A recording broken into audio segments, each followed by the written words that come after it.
अस्सलाम वालेकुम जी। Month by month pregnancy series के अंदर आज हम पहुंच गए हैं हमल के 7वें महीने के ऊपर। हमल का 7वां महीना अगर आपका शुरू हो गया है तो इट मीन्स कि आपका जो थर्ड ट्राइमेस्टर है, आखिरी जो तिमाही है आपकी, वो शुरू हो चुकी है। 7वां, 8वां और 9वां जो महीना होता है, इनको मजमूई तौर पे हमल का थर्ड ट्राइमेस्टर बोला जाता है। हमल के इब्तदाई महीने ख़ास तौर पे चौथा महीना, 5वां महीना और छठा महीना निस्बतन आसान और पुरसकून टाइम होता है। इन महीनों को ख़ास तौर पे हमल का हनीमून पीरियड भी कहा जाता है। लेकिन जैसे ही 7वां महीना शुरू होता है और फिर आगे 8वां और 9वां महीना, ये माँ के लिए काफ़ी मुश्किल होता है।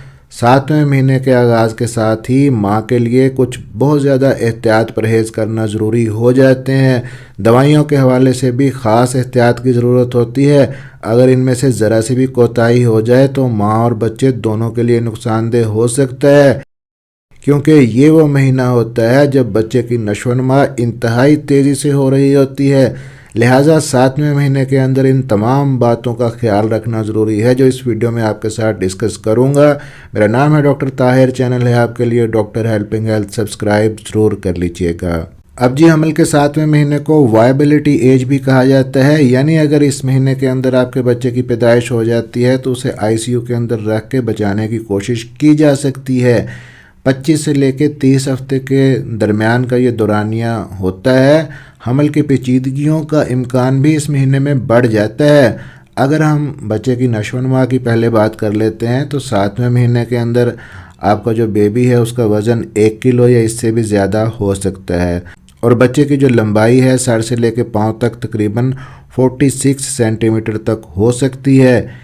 इस महीने में बच्चे का वज़न बहुत तेज़ी से बढ़ता है, साथ ही उसकी जो ब्रेन की डेवलपमेंट वो भी तेज़ी से हो रही होती है। बच्चे के अंदर जो सेंसरी सिस्टम्स हैं, जैसे कि सूंघने, चखने, सुनने की जो हिस्से हैं, ये भी काम करना शुरू कर देती हैं। आपके बच्चे के अंदर जायका महसूस करने वाले जो टेस्ट बड्स होते हैं वो भी तैयार हो जाते हैं, जिसकी वजह से अब जायका महसूस करना शुरू कर देता है। माँ जो कुछ खाती है बच्चा भी उसका जायका महसूस करता है। सूंघने की हिस्स भी मुतहर्रक होने लगती है 7वें महीने के अंदर। और हमल के 7वें महीने में जो हेयरिंग एबिलिटी है, बच्चे की जो सुनने की सलाहियत है, वो भी काम करना शुरू कर देती है। बच्चा ना सिर्फ ऊंची आवाज़ और दरमियानी आवाज़ में फ़र्क महसूस करने लगता है, बल्कि 7वें महीने में अपने वालिदैन की आवाज़ों को भी पहचानने लगता है। और साथ ही साथ 7वें महीने में बच्चे के अंदर आँखों के अंदर जो फोटो रिसेप्टर्स हैं वो भी बन जाते हैं, जिसकी वजह से रोशनी और अंधेरे में फ़र्क भी महसूस कर सकता है। बच्चे का सोने का, जागने का निज़ाम भी मुकम्मल तौर पे काम करना शुरू कर देता है। बच्चा माँ के साथ अपने जो मामूलात हैं सोने के, जागने के, उनको मैच कर लेता है। दिन में मोस्टली ज़्यादातर हरकत में रहता है और रात के वक्त आराम करता है। अगर हम लंग्स की बात करें, फेफड़ों की बात करें, तो 7वें महीने में बहुत तेज़ी से वो नशोनुमा पा रहे होते हैं। उनके अंदर एक मादा बनने लगता है जिसे सरफेक्टेंट कहा जाता है।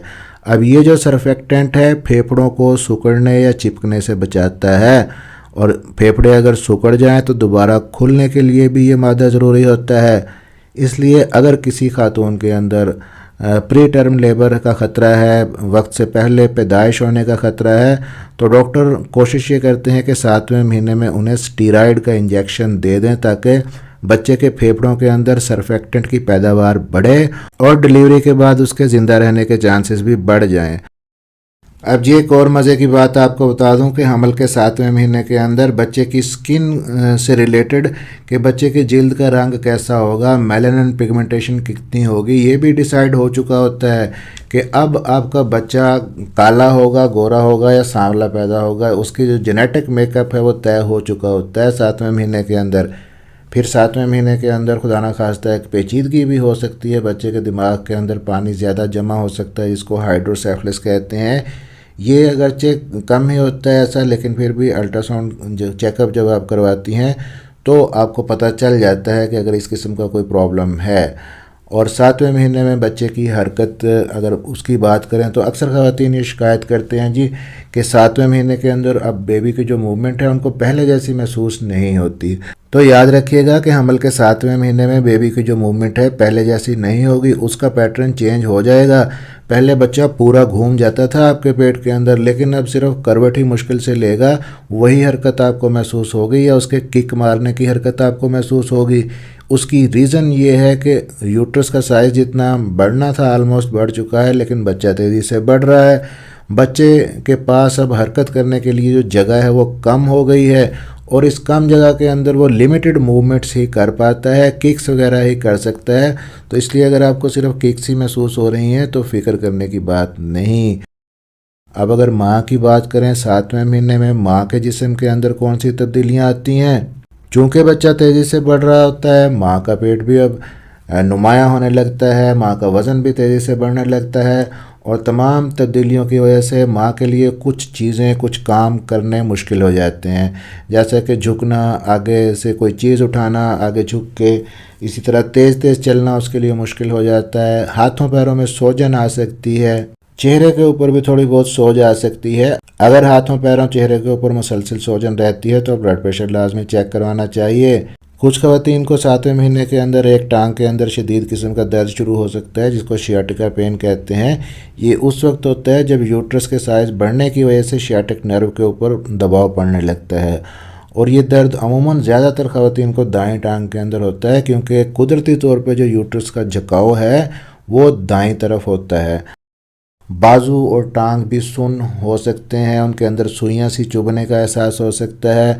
ये भी सोजन की वजह से आपके नर्वस सिस्टम के ऊपर दबाव पड़ रहा है, उसकी वजह से ऐसा होता है।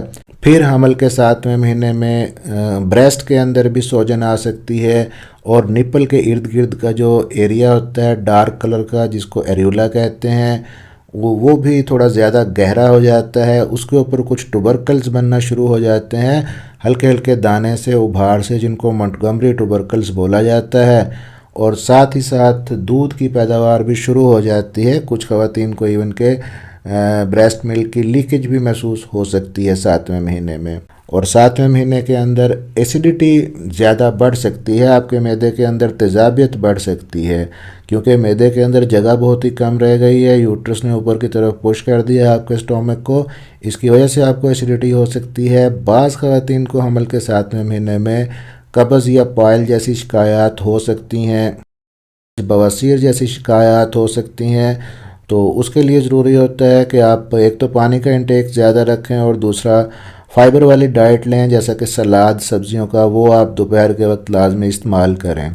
फिर आपके यूट्रस के अंदर हल्के हल्के दर्द आने लग जाएंगे इस वक्त, जिनको हम ब्रैक्सटन हिक्स कॉन्ट्रैक्शंस कहते हैं। तो ये ख़तरनाक नहीं होते, लेकिन अगर ये बहुत ज़्यादा हो तब आपको अपने डॉक्टर से मशवरा करना ज़रूरी होता है। अब जी हमल का 7वां महीना आपका चल रहा है। अब बात कर लेते हैं कुछ गलतियों की, कुछ कोताहियों की, कुछ चीज़ों का ख्याल आपने ख़ास तौर पे रखना है। उनमें से पहली इंपॉर्टेंट चीज़ है ब्लड प्रेशर। जिन खवातीन का ब्लड प्रेशर पहले ठीक भी था, 7वें महीने में बढ़ सकता है, रेगुलर चेकअप ब्लड प्रेशर का ज़रूरी है। दूसरी चीज़ है जी शुगर का लेवल। पहले अगर शुगर नहीं भी थी, 7वें महीने में शुगर ज़रूर अपनी चेक करवाएं। जेस्टेशनल डायबिटीज़ का ख़तरा हो सकता है, ख़ास तौर पे अगर आपका वज़न ज़्यादा है। फिर आपके बच्चे के ऊपर भी इसके असरात पड़ सकते हैं, एमनियोटिक फ्लूइड के ऊपर भी पड़ सकते हैं। तीसरी चीज़ है खून की कमी। 7वें महीने के अंदर तेज़ी से अनीमिया हो सकता है खवातीन को, क्योंकि जो रिज़र्व होते हैं बॉडी के वो यूज़ हो चुके होते हैं बच्चे की रैपिड ग्रोथ की वजह से। अगर आपकी एचबी कम है, खून की कमी है, तो आयरन के सप्लीमेंट लाजमी लें। अगर आप गोलियां, कैप्सूल, टैबलेट नहीं खा सकें तो अपने डॉक्टर से मशवरा करके आयरन के इंजेक्शन या ड्रिप्स लाजमी लें।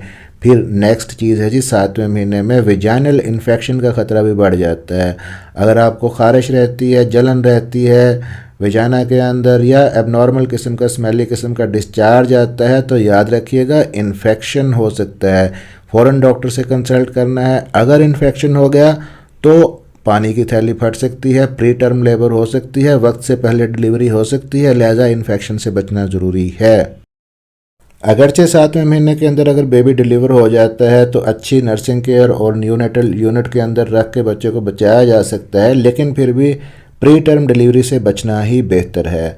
7वें महीने में डॉक्टर से आपने मुसलसल इन टच रहना है, जैसे जैसे डॉक्टर बताएं उनको अपना चेकअप करवाते रहना है। अगर ज़रूरत हो तो स्टीरॉयड के इंजेक्शन लगवा लें इस महीने के अंदर, ताकि लंग्स बच्चे के मैच्योर हो सकें। साथ ही साथ टेटनस की वैक्सीन भी लगवाई जाती है। फिर आपका ब्लड ग्रुप अगर नेगेटिव है तो एंटी-डी का इंजेक्शन भी देना ज़रूरी होता है ताकि अगले हमल में पेचीदगी ना हो। तो ये तो तमाम डिटेल्स थी जी हमल के 7वें महीने से मुतल्लिक। क्या क्या एहतियात परहेज़ आपने करना है, किन किन चीज़ों का ख्याल रखना है, आज की इस वीडियो में हमने डिस्कस की। अगली वीडियो के अंदर हम हमल के 8वें माह के बारे में बात करेंगे। वीडियो अच्छी लगी हो तो लाइक और शेयर ज़रूर कर दीजिएगा, जिनको ज़रूरत है उन तक पहुंचा भी दीजिएगा और चैनल को सब्सक्राइब कर लीजिएगा। अपना ख्याल रखिएगा, दुआओं में याद रखिएगा। अल्लाह हाफिज़।